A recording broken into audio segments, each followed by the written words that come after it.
Okay, let me find my place. All right. Our next speaker, near and dear to my heart, just like everybody else. I'm going to go through and I'm going to name a lot of people in this audience. That's how excited I am. I know a lot of them when the time comes. He started his career here at his own alma mater in 1965 and worked as a teacher, counselor, coach, and surrogate father until his official retirement in 2002. You don't spend 37 years doing anything unless you absolutely love it. After he retired, he and his wife moved about an hour's drive away from Fordson, and she tells me that he drove to Fordson even more than he did when he worked here. So, long after his retirement, he regularly showed up for all things Fordson, especially to help coach runners. When my wife, Marcy, asked me just a few years ago if I knew our next speaker, because I don't want to give it away just yet, I got so excited I could hardly stand it. His wife and my wife did a Bible study together, and I accompanied her to church the following week when he was going to be there. I was so excited. I must have been starstruck. I'm like, could we maybe be friends? I'm not sure. I was so excited. So we met at the church, and he gave me a Fordson Tractors belt buckle that I'm wearing proudly right now. Can't see it under my belly, but it's there. It's holding my pants up. It's holding my pants up. He went into his personal stash of every yearbook of Fordson has, and he took out the 4 years that I attended to Fordson, and he made sure I got those. What an incredible man. He lives to be a father figure in the lives of young men and women who come from troubled homes or maybe had strained relationships with their own fathers. Please give a warm welcome back to the namesake of our beloved counseling center and mentor, Lyle Beardsley.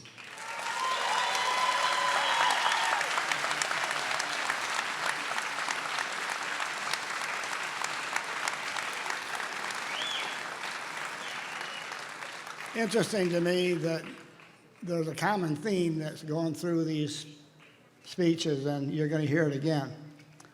When Annette asked me if I would share a few memories, I was a little taken aback. It's difficult to know where to start or finish. There have been a constant flow of staff members. I am just one of them. I think part of it is being asked is because I represent two Beardsleys.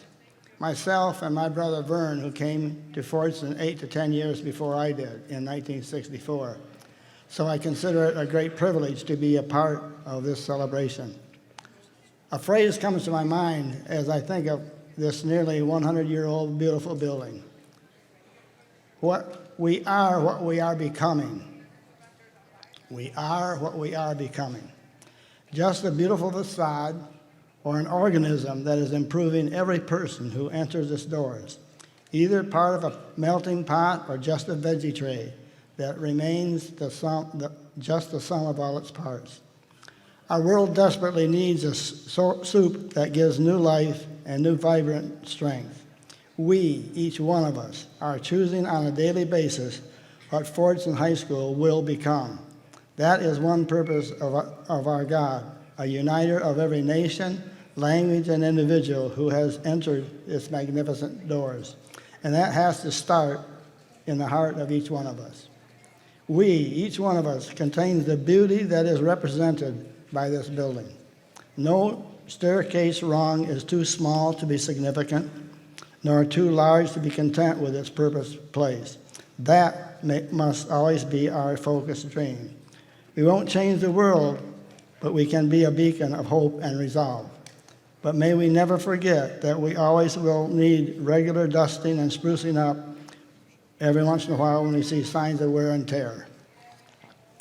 Even though we have different views of who Jesus is, prophet, priest, king, we realize he is a historical person who lived and walked this planet, who is still eager to help give us renewed hope and power to become what he desires us to be, a loving place to live. We are greatly impressed by the beauty of this building and how it has been preserved for almost 100 years. But we can never let ourselves forget why this is true. Just get in your car, keep traveling east on Ford Road. You will quickly see houses that were once beautiful examples of architectural expertise that are now in a shambles of disrepair. What is the difference? They are no longer inhabited by people who are willing to spend time and money to cherish what the master designer intended to be used to beautify its surroundings. Here's what each one of us must decide in life. Do I want to remain a colorful carrot or a hot jalapeno and stand out from the rest, or let myself be blended in with the other individuals to become a soup that nourishes and strengthens everyone around you? That's our only choice. There isn't any other option. The great fact is that it is never too late to be part of the reconstruction process and again seek to be a part of the best crackpot soup possible. Just as each ingredient contributes its own flavor, each of us contribute to the atmosphere and the benefits derived from being part of a whole. The recipe is still available from the eternal divine chef. You, my good friends, we, all of us, are designed to be the salt preservative of the world. So let's get out of the salt and pepper shakers and get back to our God-given purpose, even if it has to put up with some heat once in a while. Thank you.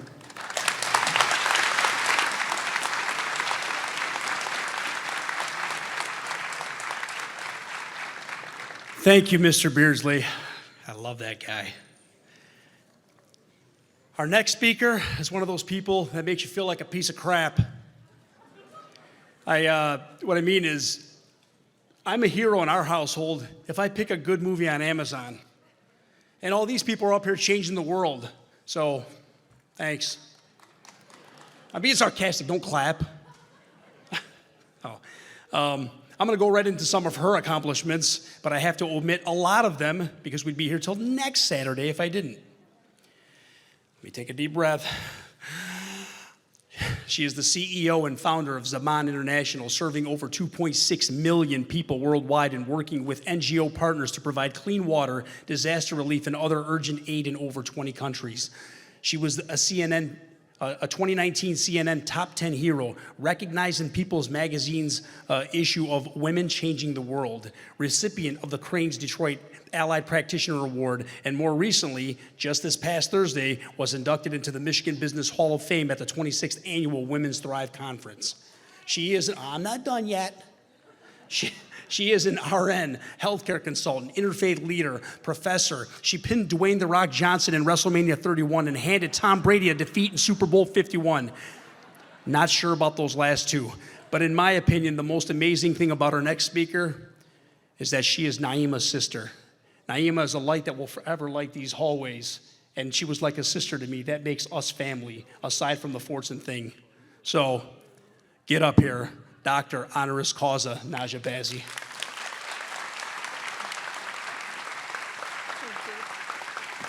Thank you, everyone. Well, thank you for mentioning Naimi, because if I were going to do it at the end, I couldn't get through it, so I appreciate that. Her blue eyes will forever live in that administrative office and in all of our hearts. God rest her soul. I'm not one who prepares speeches, because I just speak from the heart. And I'm going to go around here, take the 2-3 minutes that they've given me, and just make the rounds here for a moment.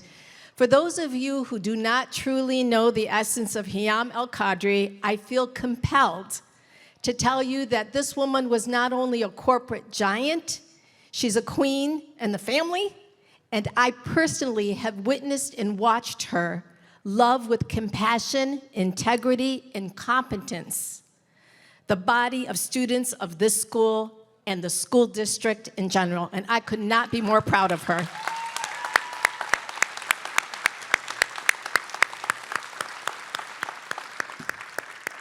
I have a woman who argued in the Supreme Court. I mean, what can we say about that? And my mentor, my forever mentor, Dr. Robert Simon, whom I totally believe that Zaman is what it is today because of this man's mentorship and his selflessness. And anyone who can bypass Nobel Peace Prize winners to push the people in the mission in front and to put himself behind, that is a man of impeccable integrity, and it's my honor to call him a friend.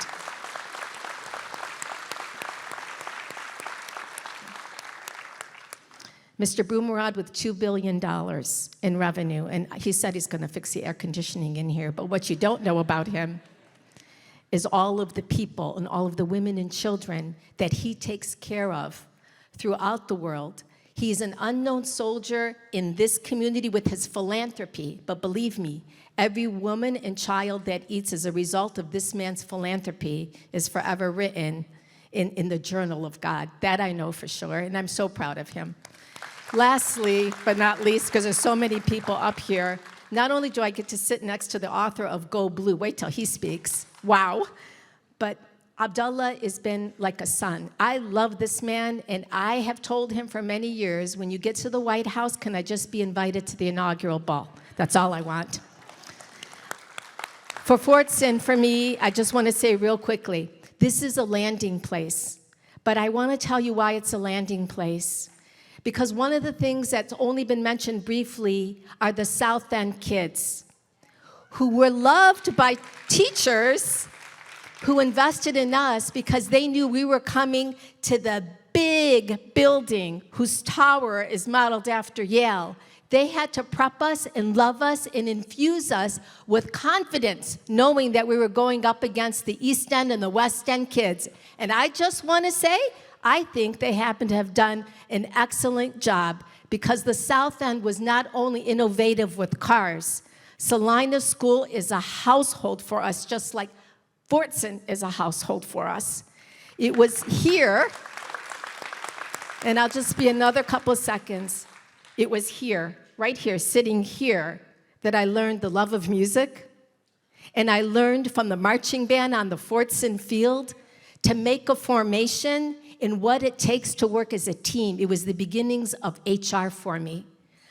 But student council, and being a student council officer, and being handed a book called the Robert's Rules of Order, and the advisor to say, this is how you run an organization. You never know if any of you officers one day are going to run an organization.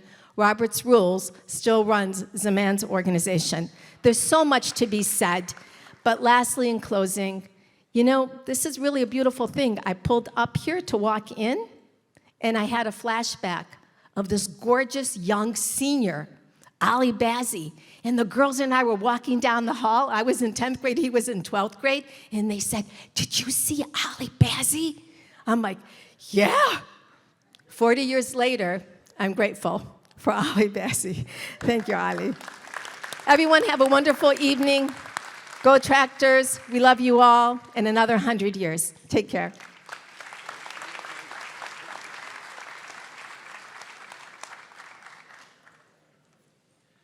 Don't go anywhere just yet, Dr. Najah Bazzy. So Najah Bazzy really loved Fordson, and unfortunately her mother and father moved to a different area, so they no longer were allowed to attend Fordson. But she considers herself alumni. She considers herself a tractor for life. So tonight we are going to honor her with a Fordson High School honorary diploma for Najah Bazzy.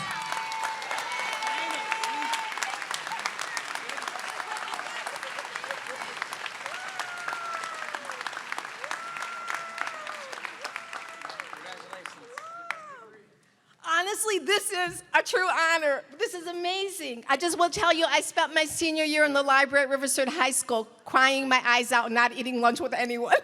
But thank you, Yam. Thank you, Fordson.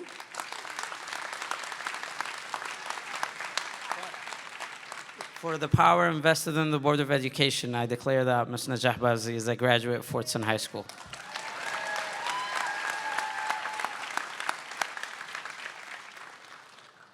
Well, if you're like me, you're wondering which Ali Bazzy she was talking about.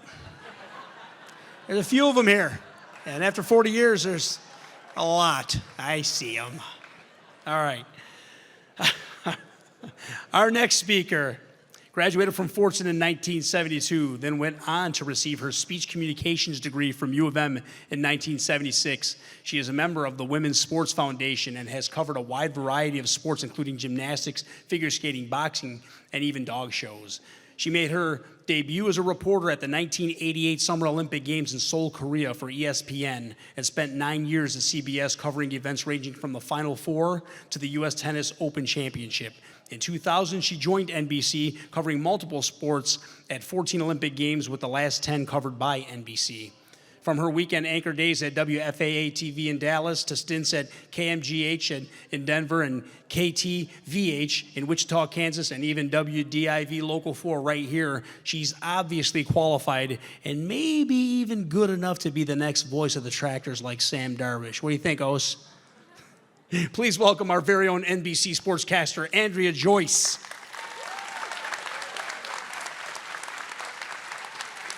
Okay, if you're wondering if I have an imposter complex being up here with all of these world changers, yes, I do.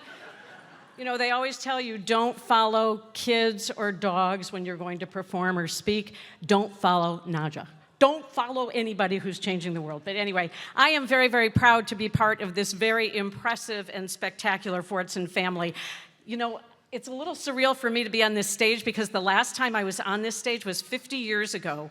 We did the production of Guys and Dolls, and I had a bit part.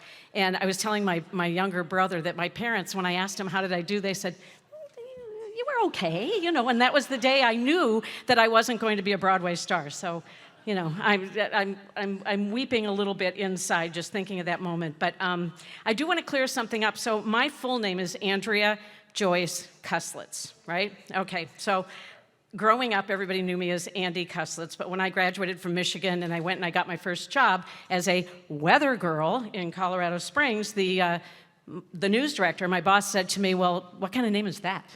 Kuslitz, you know, this is Colorado Springs. Everybody's named Jones and Smith. And I said, well, it's actually Hungarian. And he said, well, you can't use that. He said, no one's ever gonna know how to say it, they won't know how to pronounce it or spell it. So what's your middle name? And I said, Joyce. So that's why for the last 40 years I've been Andy Joyce or Andrea Joyce. Anyway, but never forgot my Hungarian roots here, for sure. I came to Fordson in the fall of 1969 feeling like a pretty ordinary teenager, a little bit nervous about the giant high school and all of the new faces, but really in a blink of an eye, it seemed to me that I was caught up in all this excitement of the possibilities. And I did everything. I was like that most annoying kid in homeroom who, well, did you go out for this? Did you go out for that? Like, I went out for everything. I ran for student government. I was vice president of the class, you know, junior and senior year. I tried out for the school plays, got my little bit parts. We built homecoming floats, and I went out and participated in every single sport I possibly could, including synchronized swimming in 10th grade, because that was the only way that you could get a letter. If you were a girl, this was pre-Title IX, and that was the only way you could get a letter was to go out for every single sport. Trust me, synchronized swimming in that pool at 6 in the morning did not account for my love of sports today. Had nothing to do with it. But there was an atmosphere of curiosity here, and I embraced it. It was a curiosity that kind of took me out of my comfort zone, even made me a little bit fearless, I think. So I was this ordinary kid. But what I realized through teachers like Mr. Zimmerman and Mr. McCullough, and they're encouraging you to tackle your fears and to be curious, you know, what I realized is that I may be an ordinary kid, but I could and I should have an extraordinary life. And, you know, people go on and do amazing things, as you've seen up here. Mine, you know, they're interesting. I'm not so sure that they're they're definitely not on that level, but 30 years ago, it was that attitude of curiosity that really helped me to become one of the first female sportscasters in the country. I'm so proud of this. One of the first women, actually the first woman in a Dallas Cowboys locker room.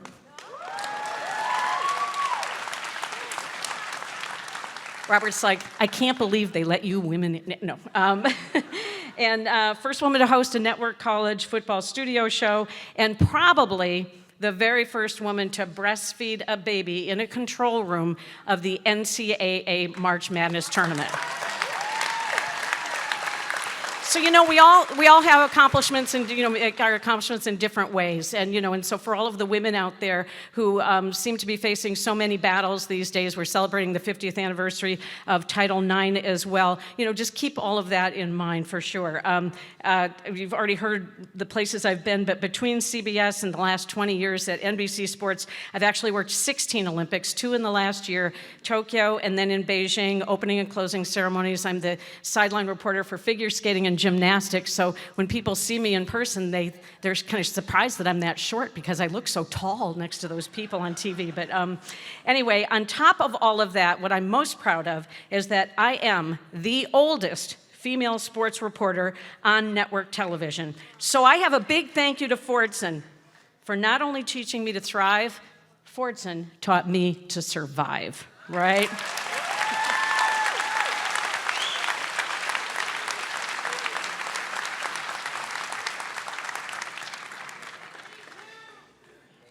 Wow, that was impressive. Now I've got to breastfeed someone at the Super Bowl. Okay, so we all know that Marion and Mike Ilitch are household names all over the world. Most people associate them with Little Caesars, Pizza, and the Red Wings.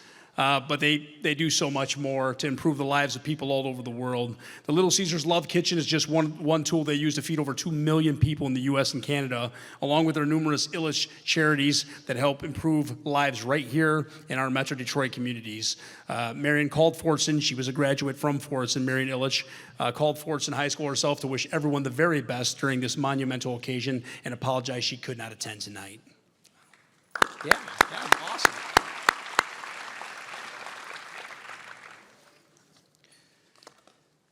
All right, story time again. All right, our next speaker is no stranger to being on stage or on screen. Acting alongside John Travolta in Saturday Night Fever and alongside Chuck Norris in Invasion USA are just 2 examples. He has performed on Broadway, off-Broadway, on television, in shows like The Equalizer, Law & Order, and has appeared in 15 films since 1976. With all these memorable moments, who would remember that in the summertime, he would visit 2781 Holly in the South End to see his mother Rose and his sister Mary? The young boy across the street at 2778 Holly, that's who. The kid Mary would call when her mom fell as she aged to help pick her up, and she would slap me the whole time. The kid your mom smacked and cursed in a foreign language, I'm still not sure what she was speaking, when I helped to lift her back in her chair. I got hit by her cane so many times on that porch that it probably caused some lifelong consequences, even though I deserved it every single time. I loved free suckers that she gave me every day, and that sometimes I took and got hit for the cane for taking without asking. And I appreciated the fireworks that this man displayed for the whole neighborhood on the 4th of July when he came to visit, because we couldn't afford them. I'm that kid that lived across the street from your mom, and I appreciate the memories she provided me growing up, no matter how painful they were. Can I have a hug, Marty Shakar?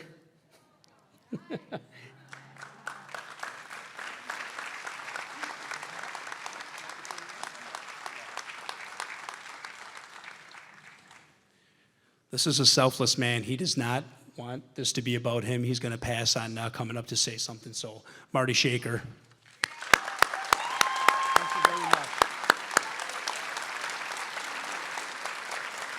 You're an awesome man. Thank you for representing Fordson. Do you want to come up and say a couple words? Okay, here he comes.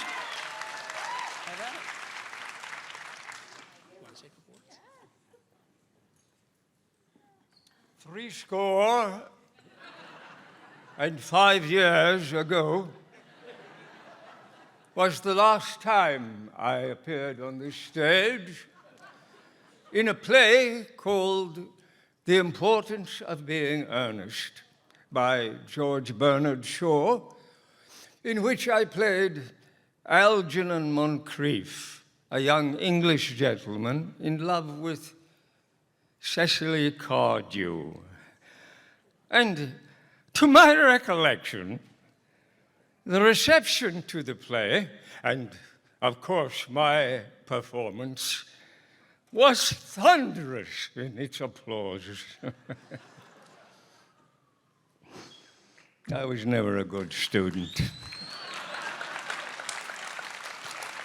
In fact, I was a poor student, except in chemistry, which I had an affinity for, and did well enough for Mr. McKittrick to give me an A+ in an assignment once.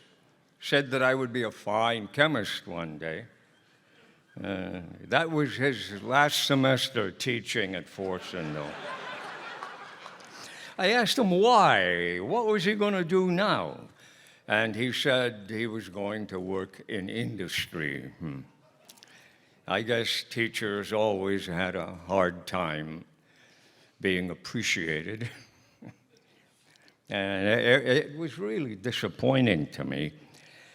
But it had nothing to do with my not going into chemistry. I wasn't a very good student, you know. I once wrote a short family biography for English class, which received an A+ with a note saying that I didn't write it. Well, I had no credibility to dispute it. And then I guess it was sometime in 11th grade when I sensed the future looming, and I found myself in the drama club. There, Mr. Baker introduced me to reading and acting in short plays with others in the group. I found myself being a good student. And that led to senior year and my superior performance as Algernon.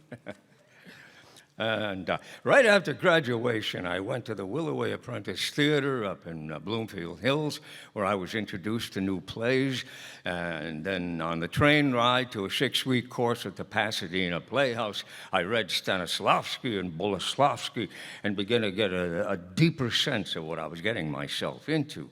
When I got back, I got a job as a clown, Mr. Punch, at the Detroit Institute of Arts as a greeter for a children's theater. And somewhere around there, I began having doubts about a career in acting. So I enrolled in classes at the Dearborn Community College, and I ended up doing a play there.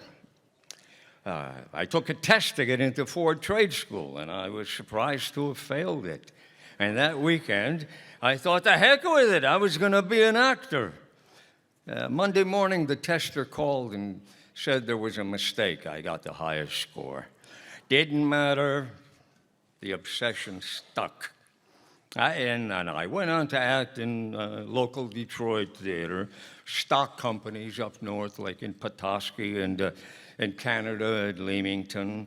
And, I took special speech classes at Wayne University just so I could legitimately work at the Bonstell Theater in classical plays, Renaissance plays, and then on to the first season of Wayne State University's Hillbury Classic Theater, where I had to read more in order to act in plays by Shakespeare, and then on to a career in New York and stuff. Well, the thing is, Fordson was a guide for all students, even for poor ones like me. And for me, it was an introduction to the theater, which was to become my life's work. And I have Fordson to blame for it. Thank for it. Thank for it. But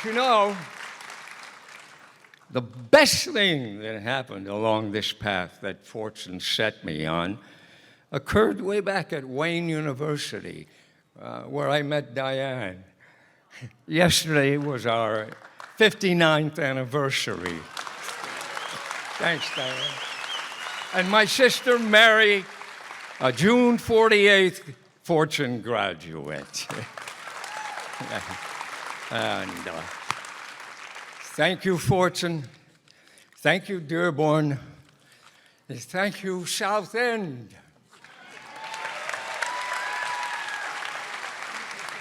You had my notes. Shireen. He's trying to steal my notes.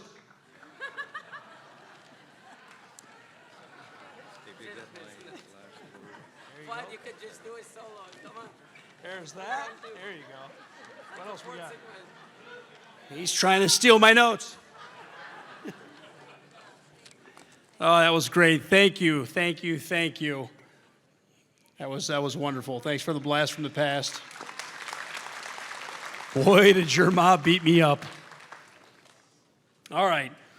I'm not sure if any of you noted that that B Hall outside this auditorium is named after somebody. That 1947 graduate of Fordson could not be here tonight, but he is watching this program right now, and his roots here run very deep.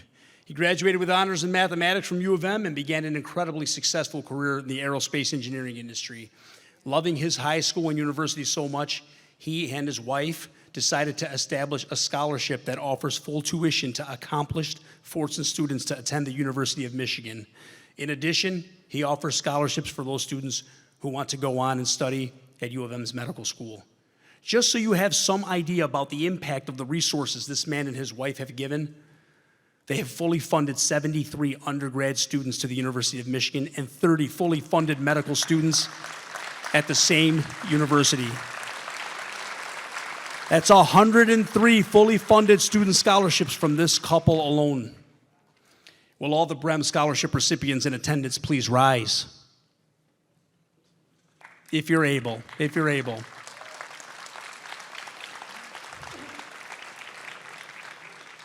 Thank you, William and Dolores Brem. I want to take a moment and pay respect to Dolores Brem, who we lost last month. William and Dolores were to celebrate their 70th wedding anniversary this June, and the only thing more inspirational than his dedication to Fordson students is the love that he has for his wife, Dolores. Thank you for inspiring all of us with your love, Mr. Brem. God bless you.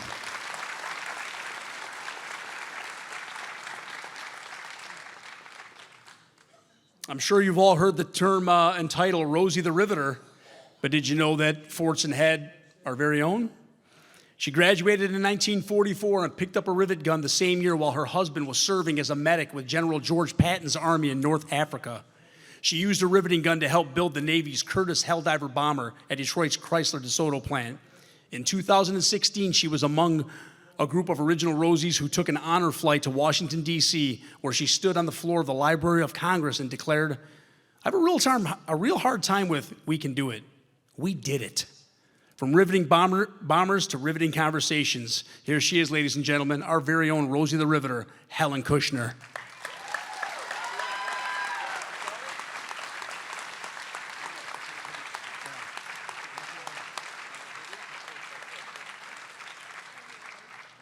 Short video of her. So did you work in the bomber plant? I went right from Fordson. Okay. That's my Rosie River window there. That's what I was wondering. Yeah, that's my plane. That's a plane I rivet on. And that's the factory I worked in. Yeah, that's sitting on the Navy Helldiver plane on the wings. Did the riveting. And we had to go to riveting school first. Then we made 80 cents an hour. We went there first. If you were good, you got put on a line because, they didn't want anybody on the line that would sabotage the plane. But anyway, the first day the boss says to me, "Oh, I know right where I'm going to put you." And I thought, oh boy, already I'm in trouble. Because I had little. I had a rivet all day in a corner of the plane. And oh my God, that rivet gun was so heavy. I was working on a wing. So you were making a wing. You were making the plane. Yeah, and then they sent the rest to where put the planes together. And then my little plane was in Pacific on all the Navy aircraft carriers. Wow. And they called it the Beast. Rosies did everything. They didn't do riveting. They did everything. Sewing, drilling, everything, because all the men went. Yeah. So you guys were building the planes. Yes. Planes, ships, tanks, Oh my trucks. gosh. I'm just saying, all the men had to go to war. So somebody had to do it. In the 40s, nobody wore, ladies did not wear pants. So you mean the outfit that you wore, your uniform? We had to start, like, when I went in the factory, I had to wear pants. Yeah. And you had to tie your hair up. You see the Rosie with her, Yes. because you could catch your hair in machinery. Why are they called Rosie? Was there a woman specifically named Rosie? Yes, there was an original Rosie. I forgot her name now. Okay. Was it Rose Monroe? That's She's who worked as a riveter at the Willow Run bomber plant near well, Detroit. you know, I was just looking Willow up. Run was the big, See. but every factory around here, Fisher, Botter, Packer, Ford Motor Company, I chose DeSoto's. It was on McGraw and Wyoming because I didn't drive. Mm-hmm. Okay, I really wanted to go to Ford. But Ford was a little longer walk from the bus to the, anyway, I chose DeSoto. Mm-hmm. Yeah, it was, They made, it says that they made a song, Rosie the River. oh yeah, There was a song. yeah, I don't know all the words to it. She's making history, working for victory, Rosie. The river keeps a sharp lookout for sabotage. Cool. Sitting up there on the fuselage. That little friend can do more than I'm an original Rosie. I'm one of the babies yet. That's wonderful. 96, I'm one of the younger ones. I'd walk from Chauvin all the way, there were no homes here, all the way across to Greenfield and Ford Run play in a barn, Henry Ford's barn. Really? And he had a beautiful orchard out there, but you know, he wouldn't let any of us kids in the trees. He'd come like once a week with his chauffeur, and he'd pass out fruit. so cool. So he'd give you fruit? He'd give you fruit? Yeah, he was. Oh, and I stood in a line for hours to see him. When he died, they had him in Lovett Hall in Greenfield Village. Mm-hmm. And why? I said, he wasn't just Henry Ford. I liked him.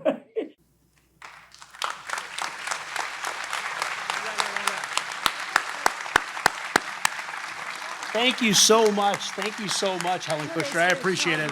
Oh, okay. I look like an old lady. Thank you. How many people out there can say that they were born in Fordson, Michigan? Did you even know there was a Fordson, Michigan? I was born in Fordson, Michigan. And then it was Spring Wells, then it was Dearborn. So I'll have you know, I was born in Fordson and I went to Fordson. What a beautiful school. Thank you. Thank you very much. Can you help me on that? I was afraid. It's a Rosie the Riveter. I didn't want to get riveted. All right, while we're talking about Miss Helen Kushner, is anyone out there older than Mrs. Kushner? I know we have a Mr. Earl Sherbagian, class of 1944, 96 years young. Where he at? Oh, there he is. He's standing up front. There he is. He's had enough. He's had enough of me. There he is. We've got two sisters, Miss Mary McHale Riveter, class of 1947, 93 years young. There she is. Hi there. And her sister, Helen McHale Stevens, class of 1950, 90 years young. I'm not sure if Mr. Joe Bragio is here, 80 years young.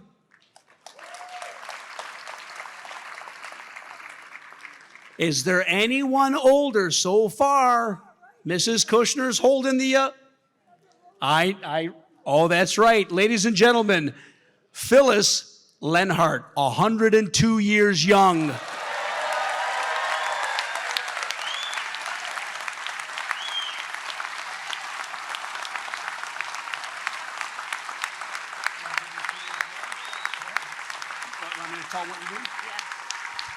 So Phyllis attended Fordson and she was not able to complete her education here.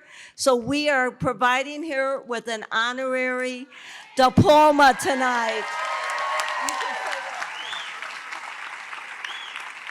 For the power invested in us, the Board of Trustees, by the state of Michigan, I honor title to fill Miss Jill to be a Fordson grad.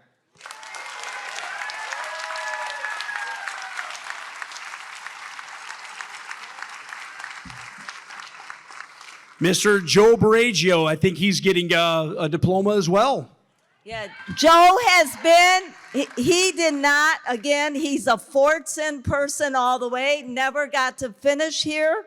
So we want to honor him tonight with a Fordson High School diploma.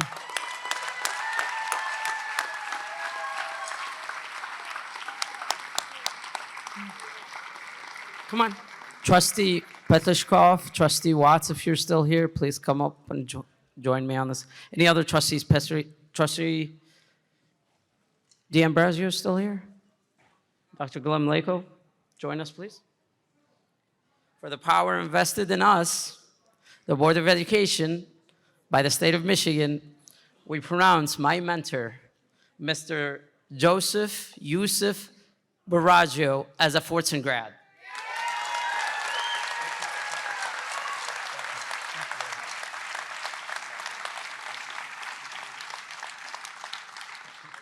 Let's see. One more that I'd like to mention, and I know this is unscripted, by the way, Fordson way. I had a neighbor. Her name is Miss Jane Arndt Knapp. She graduated from Fordson in 1950. She was planning to be here with us today, but she passed away in December. So I know she's looking down upon us and smiling because she wanted to be with all of you. And I know those who graduated from 1950, 1947, you would know who Miss Jane Arndt Knapp was. Thank you. And officer, what's going on? We have a program to finish. Thank you. I appreciate that, Mr. Mozeb. So in case you didn't see, Mr. Earl Shabagian came up here to say hi to Helen Kushner. They were neighbors. So he came up to say hi to her. And once again, here we are, this many years later, and they're neighbors on stage.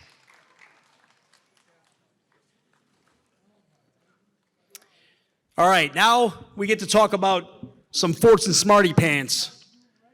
The name Jerome Wisner, he showcases how smart us tractors are. If you haven't heard of him, obviously a Fordson grad, president of MIT for 9 years in the 1970s, and named chairman of the President's Science Advisory Committee by one John F. Kennedy. Yeah, he deserves a round of applause.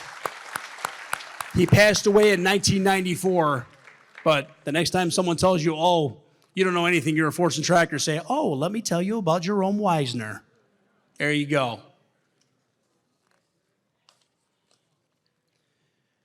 The truth is there's too many incredible people to recognize from this incredible school in one night. Like I said before, we have a story, we all have a story, and no one's story is more valuable than anyone else's. Now on with the program. For those of you that don't know Mr. Phil Hespin, he is a 1970 Fordson grad and was the band director here at Fordson High School. He worked here for 33 years. He's directing this fine group in the pit tonight, so let's show him some love. Thank you, Mr. Hespin.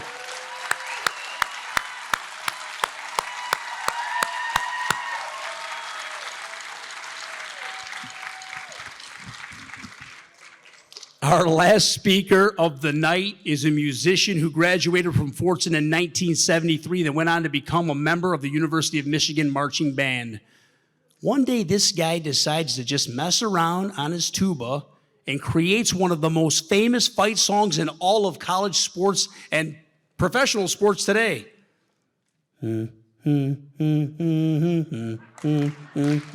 Yep. I could keep going, but I'm gonna let him do it. He still teaches music. He still teaches music as the band director of Sumner High School in Washington, the state of Washington.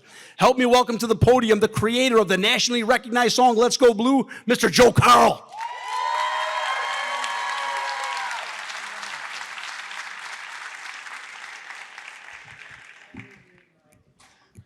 Well, thank you. Again, my name is Joe Carl, and I'm a proud 1973 graduate of Fordson High School. This is the first time I've been back at Fordson in the 49 years since I graduated, and I'm really happy to be here. After graduation here, I attended the University of Michigan for 5 years, receiving my bachelor's and master's degree in music education, and I've been teaching band ever since, first in the South Haven, Michigan public schools, before my wife Ellen and I moved to Washington State, where I was the band director at Central Kitsap High School from 1983 to 1990, and then went to Sumner High School in Sumner, Washington, which is near Tacoma, where I've been the band director for the past 32 years. Thank you. I'm very, very fortunate to have had the Sumner High School Band perform at the Pasadena Tournament of Roses Parade, the National Cherry Blossom Festival Parade in Washington, D.C., Disneyland, Disney World, and even the Indy 500 Festival Parade. The University of Michigan Marching Band, where I was a member for my 5 years of college, keeps playing the song I helped to write back when I was a student there, as it was told, Let's Go Blue. They still play it at many of their athletic events, and I must admit, I'm truly amazed that it keeps being played and its longevity. I was just a college kid goofing around on a sousaphone, just like he said, and as you can say, the rest is history. But I've taught thousands of high school students through my 44-year band directing career, and I can't tell you how many times I look back fondly and tell them about my experiences in the Fordson High School Band and our band director at the time, Mr. Jack Pearson. I had such a great time at Fordson High School, and I feel that it was my experiences at Fordson that helped in a great way to make me the teacher that I am today. When I received the email and was asked to return and be with you today, I was, and I still am, very honored. I realized that I am living a wonderful life and still doing what I love, working with and teaching students in the same way I was taught when I was here at Fordson. Thank you so much for inviting me and helping me to realize how much Fordson High School still means to me 49 years after I was a student here. I'm so proud to be a Fordson Tractor. Thank you.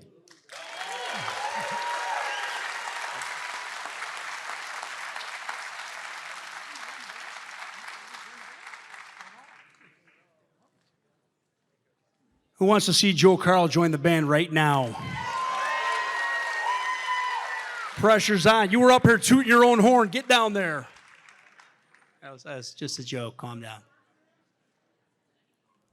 That's all right. Just be with him. All right, it's all yours. Take it away whenever you're ready.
Thank you very much. Thank you very much. Enjoy the rest of your night. God bless each and every one of you. I love you, Ronnie Abdulhadi and Mr. El Sawafi.